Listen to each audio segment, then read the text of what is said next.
जय हिंद दोस्तों, मैं हूं मेजर गौरवारी और आप देख रहे हैं आज की ताज़ा तरीन खबरें। अच्छा, जो हमारे एनएसएस साहब हैं, अजीत डोभाल साहब, उनके बारे में बड़ा नेशनल इंटरेस्ट है। पूरे राष्ट्र में लोग ना उनके बारे में बातचीत करते रहते हैं। एक जेम्स बॉन्ड टाइप के फिगर हैं। उनकी पुरानी कहानियां, उन्होंने मिजोरम में क्या करा था, ब्लैक थंडर में उन्होंने क्या करा था, फिर किस तरीके से पाकिस्तान में रहे थे, उसके बारे में भी हम थोड़ी बहुत बातें करेंगे।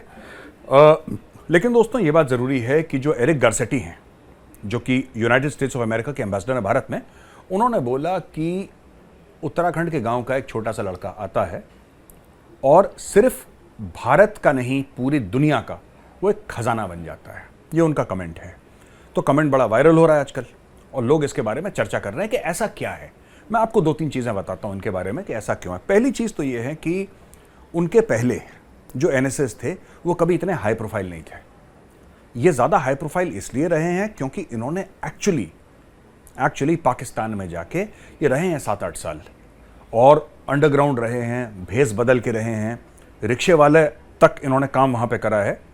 ये रिक्शे वाले थे वहाँ पे, बीइंग एन आईपीएस ऑफिसर ये भेस बदल के गए वहाँ पे अंडर कवर, अंडरग्राउंड, और इन्होंने ये सब काम करे, इंटेलिजेंस गैदरिंग करी। पाकिस्तान को ये he knows Pakistan like the back of his hand.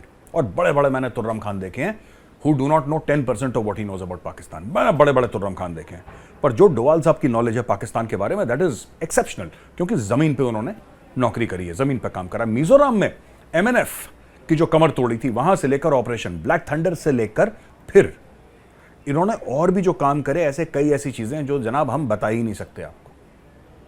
चाहे आप यूक्रेन की बात कर लीजिए, चाहे आप जो भारतवासी फंस गए, जिनको निकालना पड़ा वहां से, चाहे कोविड के दौरान फंस गए, जंग के दौरान फंस गए, कहीं और कुछ प्रॉब्लम हो गई, हर एक चीज में कहीं ना कहीं श्री अजीत डोभाल कीर्ति चक्र का सिग्नेचर है। अब आज मैं आपको बताऊंगा ये पूरा मामला क्या है डोभाल साहब का। तो दोस्तों, डोभाल साहब बेसिकली नरेंद्र मोदी जी की फॉरेन पॉलिसी, ये मेरा एनालिसिस है, ये मुझे किसी ने बताया नहीं, ना मैंने कहीं पे पढ़ा। ये उनकी जो फॉरेन पॉलिसी है ना, मुझे ऐसा लगता है कहीं ना कहीं, जो कहते हैं ना कि भय बिन होए न प्रीत, भय बिन होए न प्रीत, दोस्तों इसमें भय डोभाल साहब हैं और प्रीत डॉक्टर जयशंकर हैं। तो इस फॉरेन पॉलिसी के दो हिस्से हैं, भय बिन होए न प्रीत, और बीच में खड़े हैं मोदी जी। एक प्यार से समझाता है, एक मार से समझाता है। यह हमें समझना पड़ेगा। कैसे? अब देखिए, फॉरेन पॉलिसी के दो हिस्से होते हैं और सब लोग प्यार से नहीं मानते। तो डॉक्टर जयशंकर प्यार से समझा के बिल्कुल, और डॉक्टर जयशंकर भी इतना भी प्यार से नहीं समझाते। आपने उनके बयान देख रखे हैं, वो भी जब टाइट करते हैं तो जबरदस्त टाइट कर देते हैं। लेकिन आपने कभी अजीत डोभाल साहब के बयान नहीं सुने होंगे, कभी मीडिया का कभी कोई इंटरव्यू आपको एज एनएसए बात कर, उसके पहले जब वो एनएसए नहीं थे तब उन्होंने मीडिया के साथ इंटरेक्शन करा होगा तो करा होगा, लेकिन आपने कभी ये नहीं देखा होगा कि उन्होंने कोई मीडिया के साथ इंटरेक्शन करा या बहुत जबरदस्त कोई इंटरव्यू दिया। ऐसा कुछ नहीं, चुपचाप रहते हैं, ज्यादा बोलते भी नहीं, लेकिन जो काम करना होता है वो काम हो जाता है। अभी अभी देखिए क्या हो रहा है। जो F-18 की बात करी है कि भारत F-18 की डील करेगा, जो कि एक फाइटर एयरक्राफ्ट है, यूएसए का बड़ा मशहूर फाइटर एयरक्राफ्ट, उसकी डील होगी। उसके बारे में कौन बात कर रहा है? जो प्रेडेटर ड्रोन है, जो 35 से लेकर 40 घंटे हवर कर सकते हैं, जो कि 50-50, 60-60 हजार फुट ऊंचाई से हवर करते अपने टारगेट को टेक आउट कर सकते हैं, उसकी डील कौन कर रहा है? सुपर कंप्यूटर्स की बात कौन कर रहा है? एआई की बात, यानी कि आर्टिफिशियल इंटेलिजेंस की बात कौन कर रहा है? क्वांटम कंप्यूटिंग की बात कौन कर रहा है? स्पेस की बात कौन कर रहा है? ऑल दीज आर डायरेक्टली और indirectly part of hard power. तो देश के ना दो किस्म के, एक तो डिप्लोमेटिक पावर होता है जिसमें शामिल सॉफ्ट पावर, आजकल डिप्लोमेटिक पावर देश का शामिल सॉफ्ट पावर, एक होता है देश का हार्ड पावर, चुपचाप, जिसको पता है जब नहीं माने तो उसको समझा दिया करो कोने में। वो समझाने का काम ना, बाहें मरोड़ के समझाने का काम, ये काम करते हैं भारत के एनएसए। इनको बोला गया है कि ये नेशनल ट्रेजर नहीं, एक इंटरनेशनल ट्रेजर है, क्योंकि जिस तरीके की इन्होंने डील्स भारत के लिए करी हैं, जिस तरीके के भारत के लिए इन्होंने समझौते करे हैं, चाहे आप ले लीजिए सेंट्रल एशिया में, चाहे आप ले लीजिए जिस तरीके से जब अमेरिका भाग कर आया था काबुल से, किस तरीके से वहां से भारतवासियों को निकाला, किस तरीके से तालिबान को बोला कि नहीं अभी रुको, हमारे बंदे वहां पे, किस तरीके से एक एक चीज मैनेज करी। दिस इज ये शास्त्रों में इसके बारे में काफी लिखा गया है।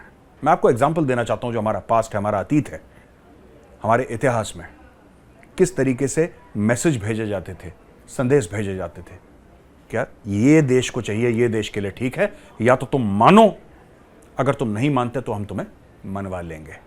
तो जैसा मैंने बोला ना, भय और प्रीत, ये दो हाथ हैं मोदी जी के। भय देखते हैं डोभाल साहब और प्रीत देखते हैं doctor Jaishankar. Lieutenant general ADS Aujla 15 core commander ने आज हैंडओवर कर दिया। जो नए कोर कमांडर आ रहे हैं 15 कोर के, उनको लेफ्टिनेंट जनरल घई को हैंडओवर कर दिया। जनरल घई साहब का ताल्लुक कुमाऊं रेजिमेंट से है, जिससे मेरा भी ताल्लुक है। जाते हुए जनरल औजला ने 2-3 बातें बोली जो कि बड़ी इंपॉर्टेंट है, जो कि बहुत ज़रूरी हैं। उन्होंने बोला है कि जो टेकेंट है, यानी कि टेक्नोलॉजी बेस्ड जो इंटेलिजेंस होता है, हम लोग उसको टेकेंट बोलते हैं, उससे पता लगा है कि जो टेररिस्ट हैं, जो आतंकवादी हैं, वो चुपचाप हो गए। उनको मार भी पड़ी बहुत ज़्यादा। और क्यों चुपचाप हो गए? क्योंकि 370-35 से हटने के बाद, एनआईए द्वारा उनकी मनी ट्रेल कट ऑफ करने के बाद, स्टोन पेल्टिंग खत्म हो गई, हुर्रियत चुप हो गया, जमातुल इस्लामी जैसे कि गायब ही हो गया हो, और बाकी टेररिस्ट तंजीमें हैं, उनके ऊपर बहुत ज़्यादा प्रेशर पड़ा। तो अब इनके एक्शन ना के बराबर हो रहे हैं कश्मीर घाटी में। लेकिन यहां पे एक नई और बड़ी खौफनाक चीज उभर के आई है, और वो क्या है? वो चीज दोस्तों ये है कि औरतों का, बच्चों का और जवान लड़कियों का इस्तेमाल होना, हथियार और एमुनेशन और ड्रग्स को एक जगह से दूसरी जगह ले जाना। इसमें अब कोई मजबूर है, या अगर कोई कश्मीरी औरत है जिसको धमकाया है, कि बोला, क्योंकि ये बड़ा कॉमन है वहाँ पे कि आतंकवादी आता है और घर वालों को धमका देता है। अब वो बेचारी औरत क्या करेगी? अगर उसको ये बोल दिया कि भाई हम तुम्हारे हस्बैंड को मार देंगे, तुम्हारे बच्चे को मार देंगे, तो करेगी मजबूरी में। तो ये आतंकवादी यही काम करते हैं, वहाँ पे लोगों को धमकाते हैं, उनको ब्लैकमेल करते हैं। किसी को मार दिया, किसी को धमका दिया, तो लोग डर के मारे काम कर लेते हैं। कोई भी ये काम करके खुश नहीं है। कोई 1% कोई होगा जो राजी खुशी एज अ वॉलंटियर काम करता होगा। लोग परेशानी में काम करते हैं। मैं जानता हूँ, क्योंकि मैं कश्मीर जाता रहता हूँ। अभी हाल ही में 4-5 दिन पहले मैं कश्मीर में ही था और मैं लोगों से मिला। मैं आपको एक और चीज़ बताता हूँ कि इसके लिए बहुत ज़रूरी है कि जो फुटप्रिंट है लेडी पुलिस का, जेएनके पुलिस में जो है लेडी कांस्टेबल्स, लेडी ऑफिसर्स, उनका फुटप्रिंट इंक्रीज करने की ज़रूरत है। क्योंकि आप अगर महिला की चेकिंग होगी तो महिला ही करेगी, ये कानून है।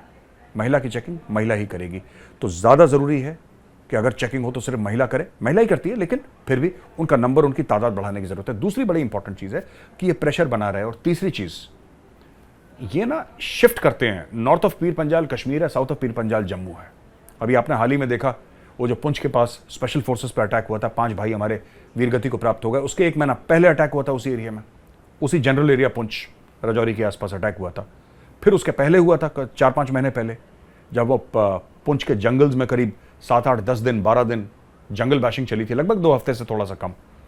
वहाँ पे आतंकवादियों को ढूंढने में, एंड में ढूंढ के मार गिराया उनको। लेकिन तो आतंकवादियों को जहाँ पे ऐसा स्पेस लगता है, ब्रीदिंग स्पेस मिलता है, वहाँ पे वो लोग चले जाते हैं। जहाँ पे वो खुली सांस ले पाएँ, वहाँ पे चले जाते हैं। तो अब ऐसा दिख रहा है कि कश्मीर में ये इंसिडेंट्स फिलहाल के लिए नहीं हैं, वो जम्मू की तरफ थोड़ा बहुत शिफ्ट हो गए। लेकिन अगर किसी की भी ये गलतफहमी है दोस्तों कि कश्मीर अब 100% सेफ हो गया, ऐसा नहीं है।